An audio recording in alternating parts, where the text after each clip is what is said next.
I'm Deborah Owens, America's Wealth Coach, and it's time to get wealthy. You're going to learn exactly what you need to know and do to finally achieve the level of financial success you desire and you deserve. Interest rates are up. The cost of almost everything, like food and gas, has increased.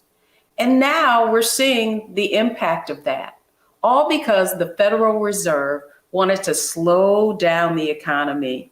And in addition, now there are massive job layoffs in every industry.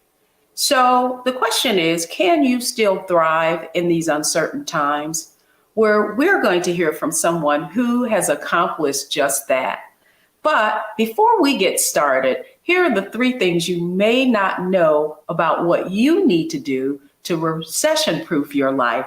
First, you've got to look at your skill as an asset, and then you have to create value and know your value. And finally, you've got to diversify your income stream and your assets. So joining us today is Xina Island. She took the unconventional route of entrepreneurship many years ago, and she is president and CEO of X Plus PR. She's considered a visionary leader and recognized as an authority on multicultural communication, digital strategy, and event planning. And during this time, she has been able to flourish, and that's the conversation I want to have with her today. So Xina, welcome to Get Wealthy. Hi, Deborah. How are you? Oh, it's great to have you. And the reason I wanted to have this conversation is because of a recent conversation that we had just about how you were growing your business as an entrepreneur during these times. And you revealed to me that you've really been able to see your significant growth. And I thought this is just the conversation that we need to have, because when you listen to all the doom and gloom, you may, get concerned and want to contract. And so talk to us just a little bit. First, just share a little bit about your company and what you do. So, I do a lot of things. I'm in PR and communications. I'm really well known in the media space, where I help clients get media attention in whether it's print, because I just had a client, get something in USA Today print magazine that just came out with Michelle Obama on the cover, as well as digital, television, broadcast, radio. I'm known to, come to me, and especially in the Black community, in Black media, because I know a lot of those people. I've worked with them over the years. I understand the history of Black media and the importance of Black media. Why, as a people, as a community, that we need to use it in order to tell our own stories. Not to say we can't use a USA Today. I just said that. But there's nothing like Black media being able to tell our stories. And that's why it's important to have voices like yourself here, having these shows, because it's dedicated to Black people and how we need to build our wealth. So that's what I'm known for. I'm also, helping people get speaking engagements. I do a variety of different things in the communication space. So I'm excited to be here, and thank you so much. Well, I'm excited to have you because one of the things I alluded to was the fact that, you had a career, and yet you took the unconventional route of entrepreneurship. And as you well know, full disclosure, you've been a part of our Wealthy You community and are a Wealthy You member.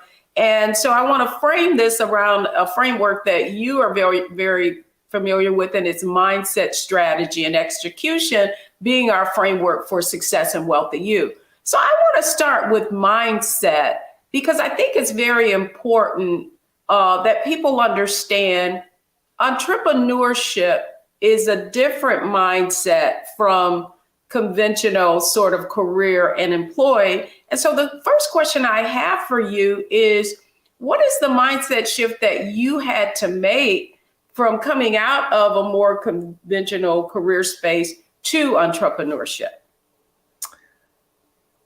Oh man. So in the beginning of all of this, my journey, it was not by choice. I was laid off. I had just had surgery. And during that period of time, I ended up getting laid off once I came back because all my assignments had been given away. But fortunately, while I was recovering, somebody came to me with an assignment. I'm still grateful to him. His name is Scott Busby. He's out of Los Angeles. Great guy. Said, I need some help pushing this book out that my dad wrote on LBJ and Dr. Martin Luther King. And I feel like you're the right person to do it. And I was like, really? I was like, yes, I think you can do this. So I did it while I was recovering from surgery. And I'm glad I did because it helped bring in some income, additional income. And then when I was laid off, I continued to work with him, received some more projects from him out because his dad was they're based here. Even though he lives in LA, his dad was based here. It was very well known man, and I just helped to push that pushed it out. And then came along, I got an opportunity, thank God, with Ford Motor Company Fund. I started doing work for them through a PR agency out of Southfield, Michigan called In Touch Communications Group. So I did work for Ford for a number of years, almost all the way up until the pandemic. And that's where I learned. That's where I expanded. That's where I learned more about my Black history and my culture, and working with people like Dr. Dorothy Height and Sonia Sanchez, and sitting at the feet of Medgar Evers' wife, and for some reason, Myrlie Evers. Yes, yes. Myrlie Evers. Well, you know what? Sat at her feet, okay? Sat at her feet in Texas. Let me be clear. Well, you know, I love this, and I didn't know this backstory really, but how appropriate it is to be having this conversation during this time where I didn't realize you were laid off, and that's how I got involved. And times were good, right? Times were good. Yeah, but my point is that your skill set is an asset. That's the first thing, right? And that's what I really want people to understand about when we're in an economic downturn, that problems can be opportunities if you know how to leverage it and you're clear on what your strengths and your skills are. And so the other question I have for you is, on this path, it hasn't been easy. Yes, you were able to transition into entrepreneurship. But the other question I have for you is, in terms of mindset, when you've also faced some personal challenges. Even then, you were in the hospital, and I know that you had some personal and family challenges. What kind of mindset would you say people need to have in order to overcome and still thrive in spite of them? So, and this is where I'm getting at, because things were going well, and because I was learning things from other people, and at the same time, those people were showing me along the way my skill set, what I can bring, my assets. And then, I lived through the 2008. When the bottom fell out in 2008, 2009, everybody was running around talking about the world was getting ready to blow up, So, and I was struck with fear then, but I made it through it. And then once I made it through that, I realized when I did have to have another surgery and I got sick, and then my dad got sick, I realized, even though those times were hard, oh my gosh, they were so hard and it was tough, and my business suffered. But I think because of the fact I knew I made it through before, And my faith, I have to say that my faith in God, I believe in God. I read my Bible. I had to draw strength from that, and also the strength from the people who surrounded me for a temporary time, because Dr. Dorothy Height's not here anymore. So we got to think about you. So when you go back to your circle, that is so important. You got to think about who you surround yourself with, because they help you thrive. They help you keep going. They help you elevate and level up. And you always have to think like that. Even right now, we're getting ready to head to a recession. Amazon just announced 10,000 layoffs. Facebook is laying off people. I mean, the tech industry, which was is untouchable. You know, nothing ever happens to the tech. It's happening. So, you know, people are getting worried. Inflation, like you said, gas prices. Where is all this going? And all I'm doing is, you know what? Bucker up. You know, just pull it together. You're gonna get through this, and I know I will. And this is these are times where you take advantage of what's going on. This is how people get rich or richer, is when things you think is bottomed out. That's when you have to start looking at, you know, I'm not trying to get into the stock market. I am no expert. That's your I love, but that you know what? No, back to you, so you can talk about that. But no, I love that. But what you just described was that wealth mindset, and that is viewing problems as opportunities, because we are on, talking about mindset. And I think you said something really important there, Xina, and it's that you made it through before.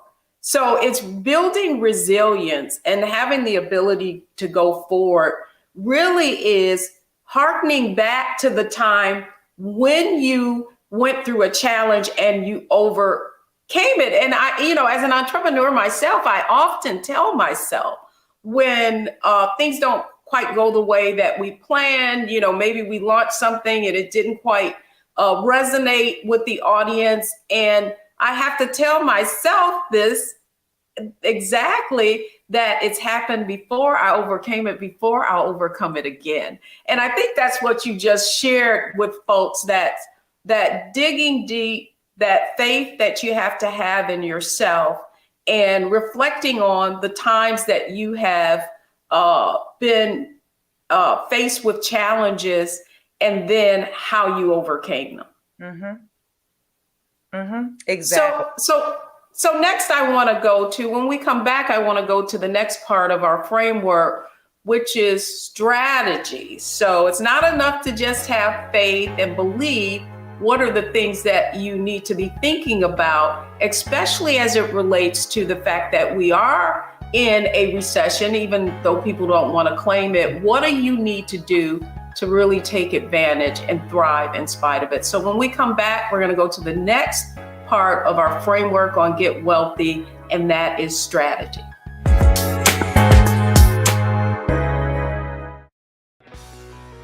Let's be honest, as successful women, we're crushing it. Maxed out 401k and Roth IRA? Check. Aggressive savings and investments? Check. Yet, the freedom our success was supposed to buy can leave us stuck on the six-figure hamster wheel, watching retirement slip further down the road. There's another way. Get coaching courses and community at wealthyu.com. Don't wait till November 8th. We can vote today, y'all. Early vote started this week. We're on Savannah State University's campus. We will be dorm storming today, giving out treats for everyone. We hope to see everyone at the polls when it comes to November. If you believe we got power, let them know. Make some noise. Put a fist up. I need to see a fist in the air because we got power. Come on, you put it up. Come get your shirt. We're out here in the streets of Savannah, Georgia. James, do not forget to go vote. I got you. If we vote the right people in, we can make a change. We can get these resources in our community. I am a woman, and it is important that we have the say-so of what we want to do with our bodies. We're concentrating on entrepreneurism providing young people with resources and training that they need in order to change their trajectories. We want Black down. Democracy is on the ballot. Voting rights is on the ballot. Voting suppression is on the ballot. I am most passionate about those three combined because they all impact each other. Savannah is my home. I care about my community, and I care about representation in my community.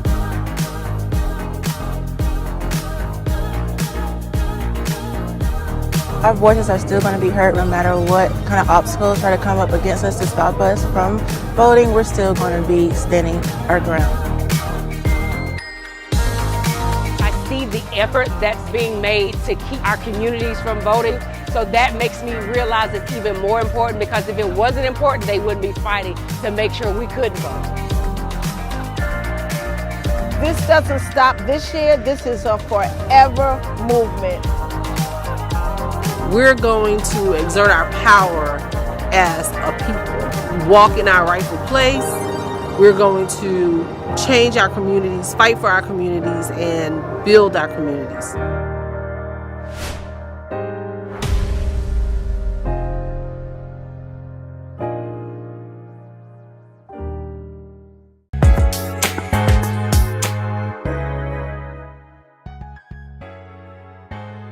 Welcome back, everyone, to Get Wealthy. And we're having a conversation really today about recession-proofing your life.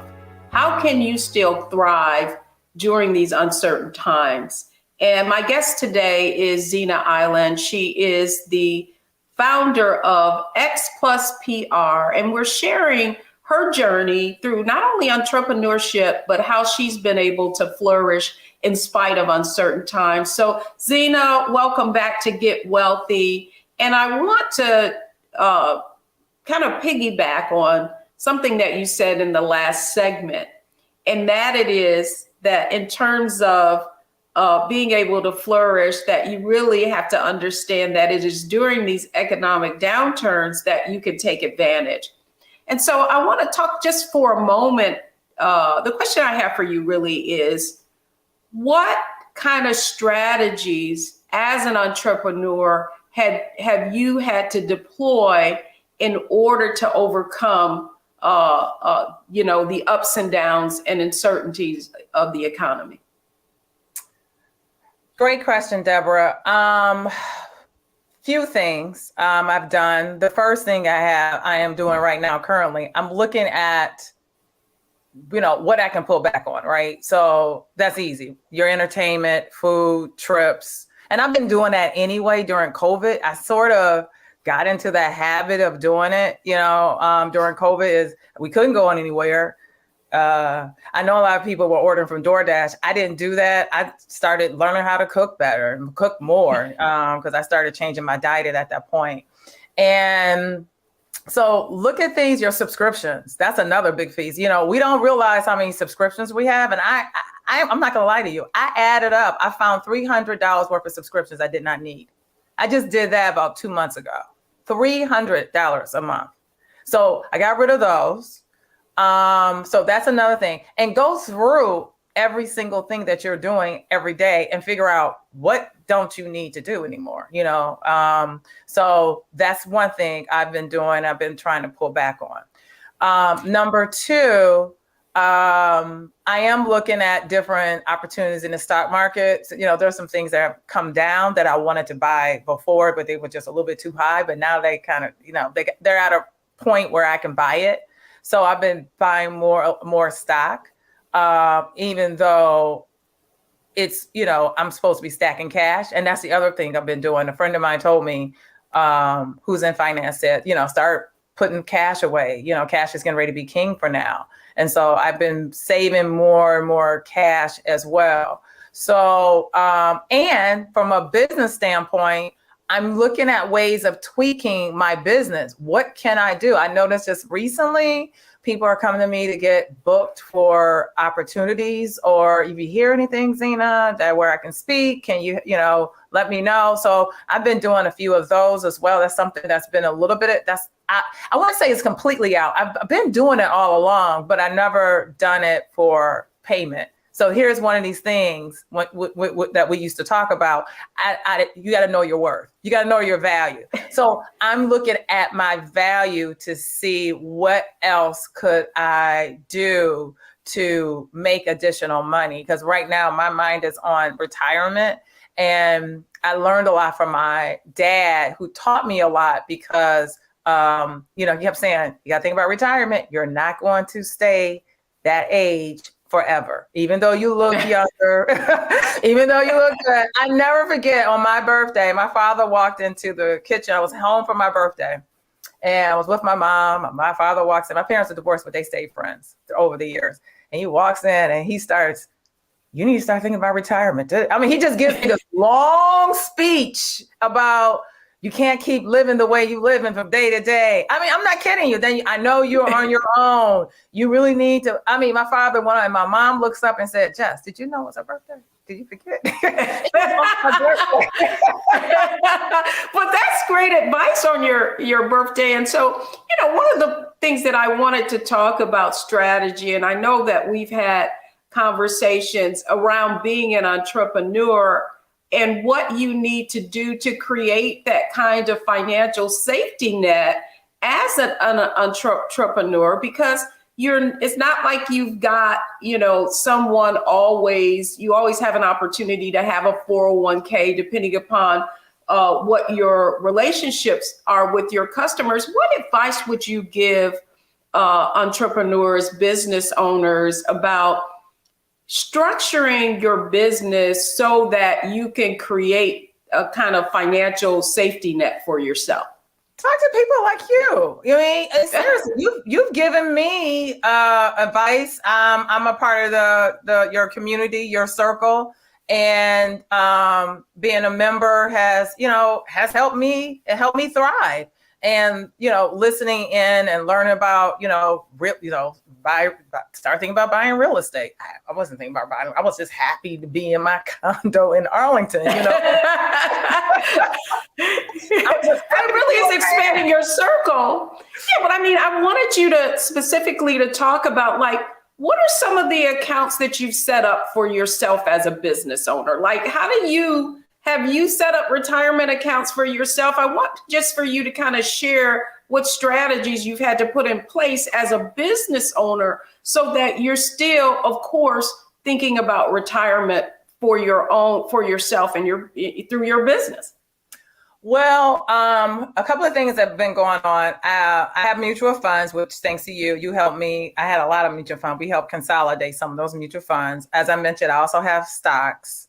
I also have cash, and I have something automatically coming out every month from my account. It's called Albert. I use that just so I won't see it.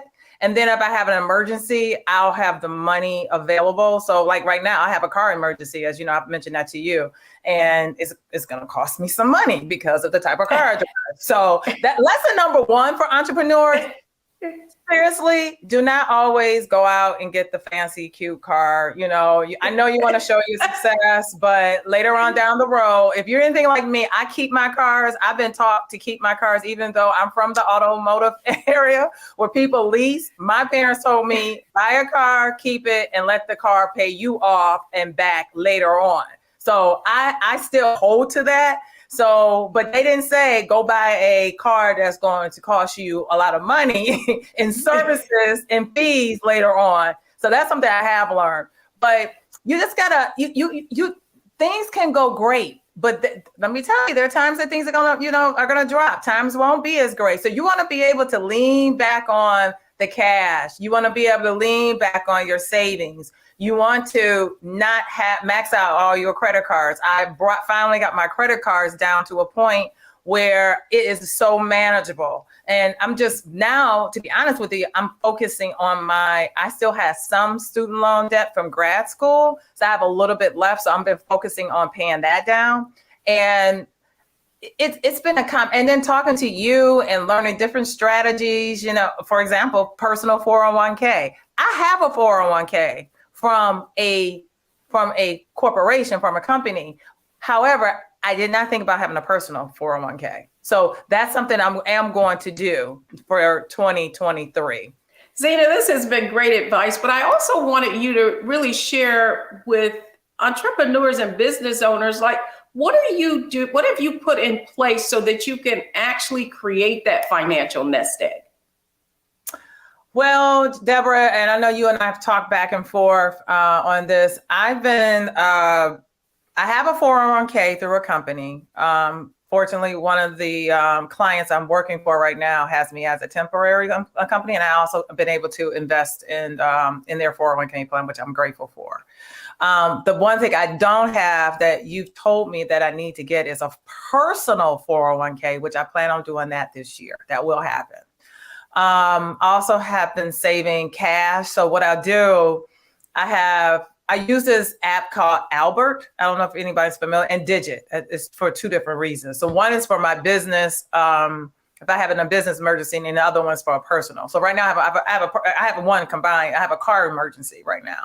So I'm pulling money from those two apps to pay for my car emergency. I also have equity in my home. I haven't borrowed anything, but I do know if things do get to a point, I can leverage that equity, but I don't want to because interest rates are high. So we're trying to avoid that part because of the interest rates, but at least I know I have it. The other piece is I'm cutting back. I'm watching the subscriptions. I found like 200 to 300 subscriptions I did not need, because sometimes because I'm subscribing to the news, because I have to stay on top of the news of what's going on in the business world. And then I have these clients who are in different areas, in health and tech, social justice, civil rights. And so I subscribe to all these different newspapers, Amazon, everything. So I had to cut back on some of those things, and we all have to be careful. So what I tell people is, especially entrepreneurs, do not forget along the way that you need to put some money away. I know that's that grind. Yes. That's great. And, I love the fact, Xina, that you've really set up these systems, right? And that's exactly where I want to go next when we come back. So we've talked about mindset. We've talked about strategy. When we come back, I want to go to the next aspect of our financial success framework of execution. It's one thing to talk about it, it's another thing to be about it. So when we come back, we're going to have a conversation with Xina about how she went from got out of her head and from just managing a business and working in it to working on her future as well. So when we come back, we're going to talk about execution.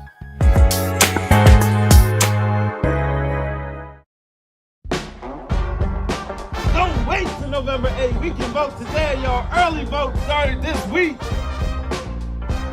We're on Savannah State University's campus. We'll be dorm storming today, giving out treats for everyone. We hope to see everyone at the polls when it comes to November. If you believe we got power, let them know. Make some noise. Put a fist up.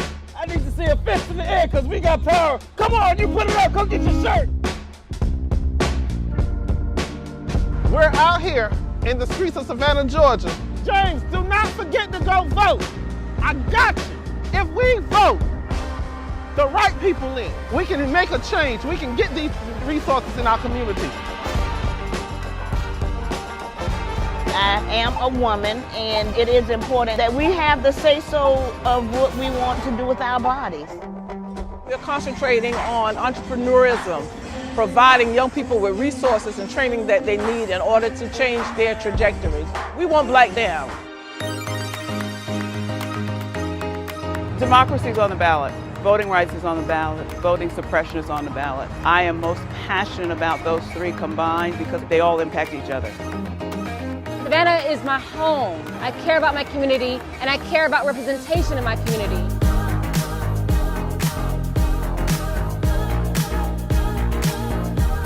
Our voices are still going to be heard no matter what kind of obstacles try to come up against us to stop us from voting. We're still going to be standing our ground. I see the effort that's being made to keep our communities from voting. So that makes me realize it's even more important, because if it wasn't important, they wouldn't be fighting to make sure we couldn't vote. This doesn't stop this year. This is a forever movement. We're going to exert our power as a people, walk in our rightful place. We're going to change our communities, fight for our communities, and build our communities.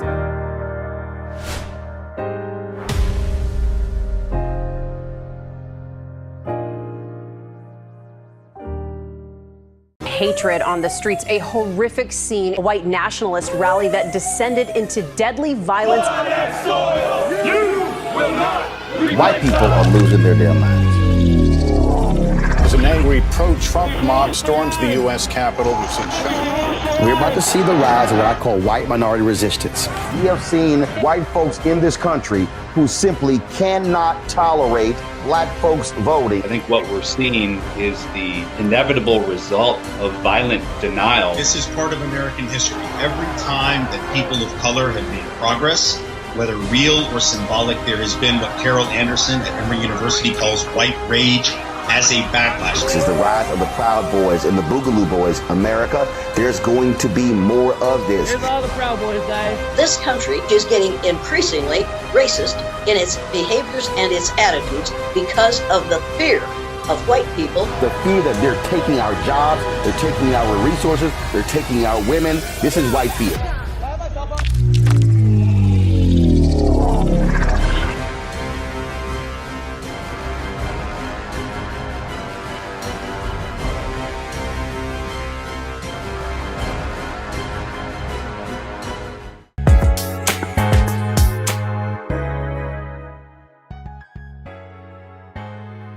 Welcome back, everyone. We've been talking with Xina Island about how to really recession-proof your life and your finances so that you can thrive in spite of the economic uncertainty that we all go through. So we've talked about mindset, we've talked about strategy, and now I want to talk with Xina about execution. So Xina, one of the things that I wanted to talk with you about today is, you know, we've had this pandemic, and it has been, you went through the pandemic, you still were able to grow your business during that. And now we're faced with the recession. And so one of the questions that I wanted to ask, I think you covered a little bit in our last segment, just giving the words of wisdom to entrepreneurs about the fact that, you know, times won't always be good. So you got to have an emergency fund. And so I'd like for you to share with our audience, you talked about the fact that you're contributing through one of your relationships through a 401k. And you alluded earlier just about you having mutual funds. And now you're talking about stocks and taking advantage of that. Talk to us a little bit about, like, what type of accounts have you set up so that you now can start executing on some of the strategies that you've learned about, not only through Wealthy You, but just as you've grown in your financial acumen? Well, one of the things I've been doing is, and I'm gonna be honest with you, I haven't started pulling money out per se right now. Not yet. I'm waiting. And only because the reason why I'm waiting, I'm just trying to find the right time. And I know in my mind, in the back of my mind, I'm saying at some point I do want to buy a house as a asset to use. As an investment. As an investment. I have a condo now, but I'm thinking about buying a home as an investment because there are certain areas that you can still tap into around the country that are affordable. May not be affordable right here in Washington, D.C. area, but think about looking at other areas that you think that the change is getting ready to happen. Like at some point it will start to flip. And then that's what I've been doing. So that's another reason I'm trying to save my money, be careful about what I spend on, making sure certain things are done appropriately, because at some point I am going to pull the trigger and buy that investment property just to have and hold on to for retirement. I might have to move in there one day. Who knows? I mean, we don't know. But I love that you have just really expanded how you're thinking about building wealth and creating financial security for yourself from, really leveraging your ways that you can invest. One of the things I know is that you took old investment accounts that have been dormant and you've kind of optimized those. And now you're branching off into real estate. And because one of the points that I made is diversifying your income stream and diversifying your assets. And so you've been on quite the journey. We've known each other for over a decade now. And to see your financial transformation for me has been so rewarding. And so what I'd like for you to share with the audience is how did you go from, just that mindset of surviving to thriving? What do you think has had the most significant impact to have you flourishing during these challenging times? So I have a friend, and I remember this is years ago when I had my surgery, and I was in the bed. I'll never forget this, recovering. So I was talking to her. She was checking on me. And I said, so she said, well, why don't I said, oh God, I hate sitting here. I'm bored. I can't believe I can't move, all of that. She goes, why don't you read that book that I gave you back in the summertime? That might be a good time to read it. And you know what that book said? Broke at 55. Oh my goodness. And so how did that impact you after reading that book? Oh my God, I read that story. And she lives here. She's based in Washington. I know who exactly it's Elizabeth White. I interviewed her. I know exactly who you're talking about. I read that book. That book changed my life. Because she had given it to me like 6 or 7 months beforehand. I was just, whatever. I'm going to be honest with you. I have a hard head. I will admit it. Live on air. I have a hard head. I don't want to listen. I want to do things my way until it really just doesn't work out anymore. And I was at that point. It was not working out. And I read that book. That book transformed my life. You had also been in my ear too. I was running away from Deborah. Deborah was running to me. Somebody trying to help a sister out. I'm like, no, I'm not hearing that. I gotta go. I gotta go in the other corner. I gotta go this way. Well, I do. And that's the reason why I wanted to have this conversation about execution, because it is interesting that you read the book, Broke at 55. And I don't know if that's quite but I know that's part of the title. Right. And what I felt about that book instinctively was that, oh, wow, it's interesting that a story showing what could happen if you don't take financial control, that being the catalyst. But I'm laughing because I can remember we would end up in the strangest places running into each other. And it wasn't just in this, we live in the DMV, both you and I, but I actually ran into you. I was in Philadelphia at a conference and ran into you. And so the question I have for you is, at that point, I said, Xina, you really need to connect with me. What changed? Why did you then say, okay, this woman, there must be a reason for our paths crossing. What finally made you say, okay, I'm going to move forward? So as I told you, I believe in prayer. I believe in faith. I believe in God. And I've been praying about my situation. I've been praying about my circumstances. I realized I woke up, I started waking up. My friend calls it sleepwalking. I'm starting to understand the changes that I needed to make. And probably because of my father too, to be honest with you, the things that my dad's been going through as well. All the things he had been telling me over the years caught up with me because he got ill and I started listening. And my father is being well taken care of the best way we can handle it. But I'm telling you, if he hadn't put certain things in place, his situation could have been a lot different. So fortunately, things worked out for him.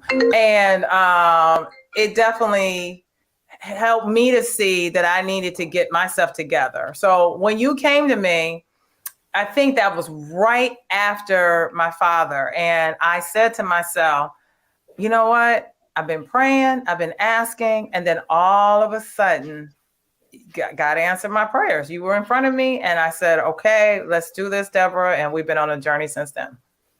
Well, what I would say, I'm so grateful that you are sharing your story, because, you know, what you just alluded to was the fact of your own personal health challenges, your father, and, you know, my parents had dementia and went through that and lost them in the past couple of years or so. I thought that your story would really inspire others to know that in spite of their circumstances.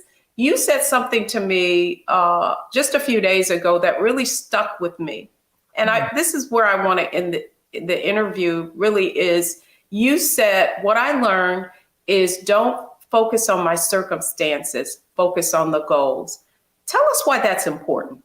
That is very, very important. And once again, I heard this from a pastor. He said that one day, and it resonated with me. It's like, don't always focus on the circumstances. Continue to focus on your goals and your future, because your circumstances doesn't always dictate where you're going to end up in the future. Don't allow what you see in front of you say, oh, this is how it's going to be for the rest of your life. It's not. And also, certain things happen in your life, you know, to teach you a lesson, so you can learn from it and learn. And then so that you can take that information, leverage up from it. And then say, like I said, when times hit hard again, guess what? I made it through before. I'll make it through again. And focus on how you're going to thrive during those times. That's the best way to do it. And stop worrying about what's going on. So even though I'm in PR, there are times I turn off the news. I don't watch it anymore. I won't pay attention. And I just I just put my head down and I focus. And when people start, oh, let's talk about the midterm elections and what, I don't want to hear about it. I just don't. Because all it does is just feeding into that fear, and I got to stop feeding into that fear. That's great advice. You know, we normally do the analyze, optimize, maximize segment, but I think you really summed it up in what you just said, Xina. And something really struck me, something that we say often in Wealthy You, and it is you never lose. You either win or you learn. And goodness, you know, just seeing the way that you've been able to overcome so many challenges, you really left us with a great story. Any closing comment or words of wisdom you want to share with the audience today?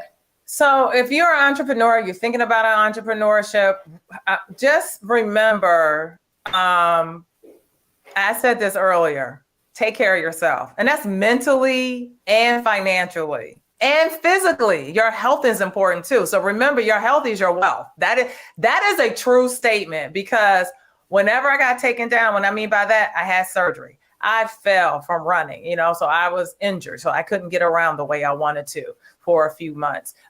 Anything health-wise, it always kind of took me out the game. And you want to stay healthy as much as possible. And then, and one other thing, delegate. Put people in place to help you. You can't do it all. That's great. That's great. You can measure a person's success by their ability to ask for help.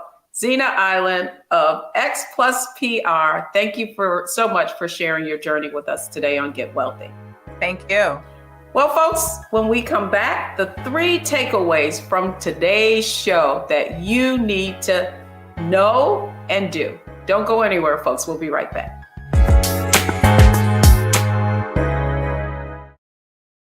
When you talk about blackness and what happens in black culture, we're about covering these things that matter to us, speaking to our issues and concerns. This is a genuine people-powered movement. There's a lot of stuff that we're not getting. You get it, and you spread the word. We wish to plead our own cause Too long have others spoken for us. We cannot tell our own story if we can't pay for it. This is about covering us. Invest in Black-owned media. Your dollars matter.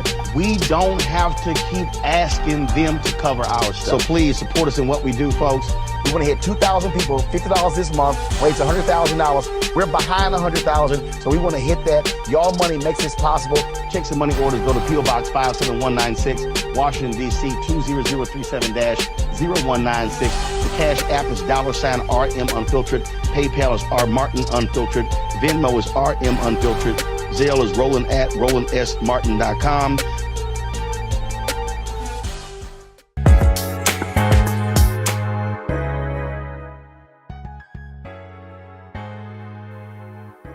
Welcome back, everyone. I hope you've enjoyed Get Wealthy today. We really wanted to share exactly what you needed to know and do to recession-proof your finances during these uncertain times.